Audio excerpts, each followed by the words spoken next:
Halo everyone, Assalamualaikum warahmatullahi wabarakatuh. Perkenalkan, aku Kaira Anissa dari Universitas Negeri Padang, jurusan Kurikulum dan Teknologi Pendidikan.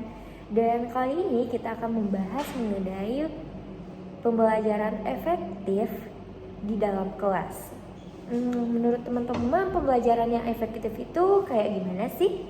Pasti di setiap kita memiliki pola pembelajaran yang efektif yang berbeda-beda.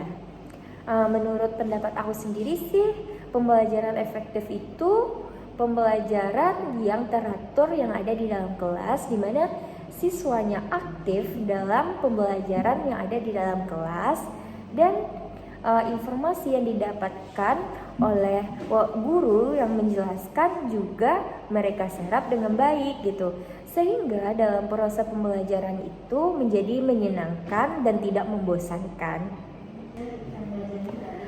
Oke, untuk penjelasannya lebih detail lagi, kalian bisa lihat contoh video selanjutnya mengenai model pembelajaran kolaboratif yang ada di dalam kelas dalam pembelajaran efektif yang menyenangkan.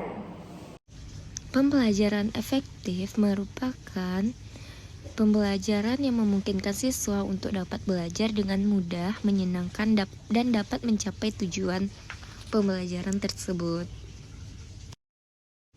Pembelajaran efektif juga merupakan pembelajaran di mana pendidik dapat menjelaskan dengan baik kepada peserta didik mengenai pembelajaran yang sedang berlangsung.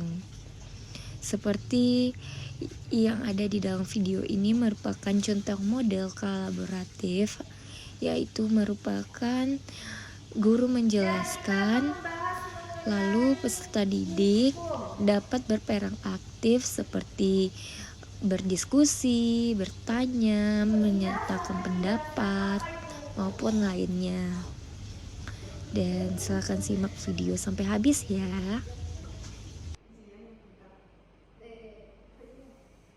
Hukum merupakan kaidah dalam bentuk peraturan baik tertulis maupun tidak tertulis yang mengatur tingkah laku manusia yang hidup dan kehidupan bermasyarakat, berbangsa, dan bernegara.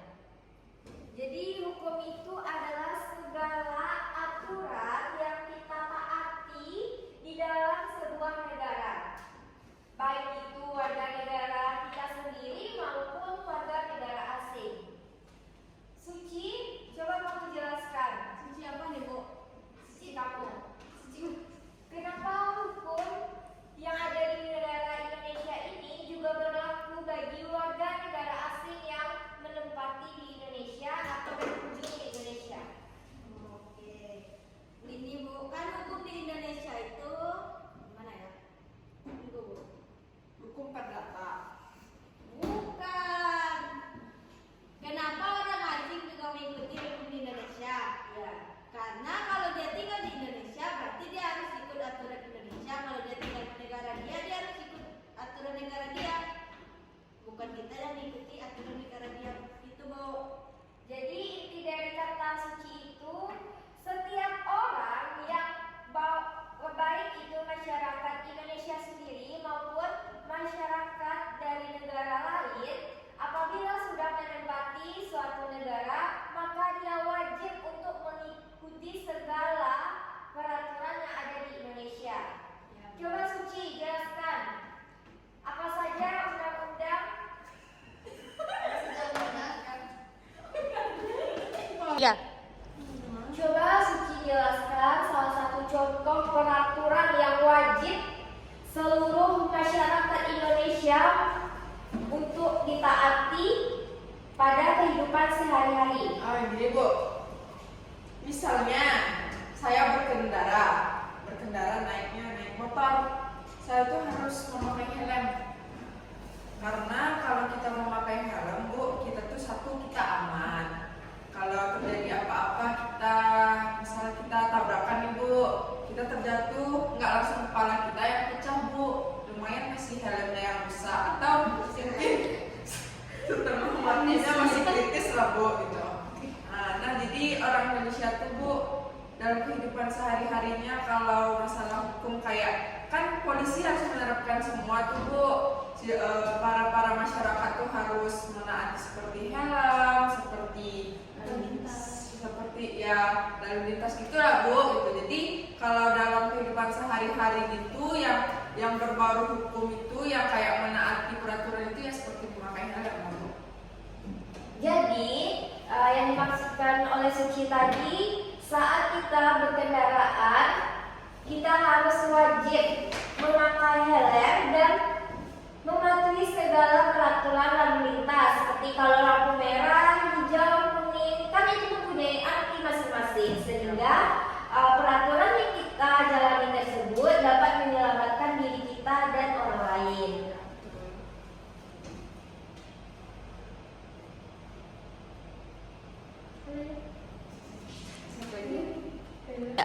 Sekarang Ibu minta Suci Hanafia, coba kamu jelaskan hukum apa yang kita dapatkan setelah kita melaksanakan kewajiban kita sebagai warga negara Indonesia.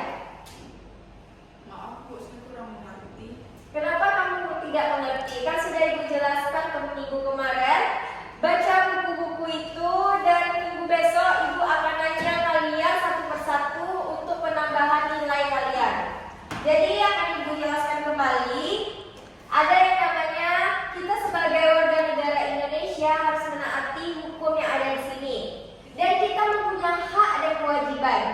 Seperti kita telah melaksanakan kewajiban kita sebagai warga negara Indonesia untuk membayar pajak setiap tahunnya. Dan sebagai warga negara Indonesia kita juga mempunyai kewajiban dengan Baiklah, Ibu akan menjelaskan kembali. Sebagai warga negara Indonesia, kita mempunyai hak dan kewajiban. Hak itu adalah segala sesuatu yang kita dapatkan setelah kita melaksanakan kewajiban kita. Bu, maaf hak itu seperti gaji nggak Bu? Itu beda juga ya Suci. Kita sekarang membahas tentang hukum yang ada di Indonesia. Jadi seperti kita mempunyai kewajiban untuk membayar pajak setiap tahunnya, dan kita mempunyai hak untuk mendapatkan perlindungan. Seperti nggak mungkin dong kita jalan di jalan-jalanan yang berlubang. Jadi kita mempunyai hak untuk mendapatkan jalanan yang tidak berlubang, sehingga pemerintah berkewajiban untuk memperbaiki jalan-jalan yang rusak, sehingga para masyarakat yang ada di Indonesia yang melewati jalan tersebut tidak mengalami kecelakaan atau lainnya. Seperti kasus yang sekarang bukan dan booming-boomingnya yang ada di Lampung gitu kan. Kalian pernah dengar nggak? Atau kalian pernah searching di Google atau lihat di media sosial lainnya? Ya, jalannya rusak itu karena pemerintahannya yang kurang efektif dalam menjalankan tugasnya. Dan coba jelaskan Zia, sebagai warga negara Indonesia, dengan melihat kejadian tersebut, kamu merasa risih nggak gitu? Ya Bu, risih. Kenapa kamu risih? Karena kita jadinya kalau membawa kendaraan jadinya goyang-goyang gitu. Ya, padahal kita ada melaksanakan kewajiban kita kan, membayar pajak gitu. Dan itu semua diatur oleh undang-undang kebiasaan yang bisa kita terapkan dalam kehidupan sehari-hari gitu. Jadi Ibu minta kalian semuanya untuk belajar lebih giat lagi dan lebih aktif, sehingga proses pembelajaran kita selanjutnya akan lebih jadi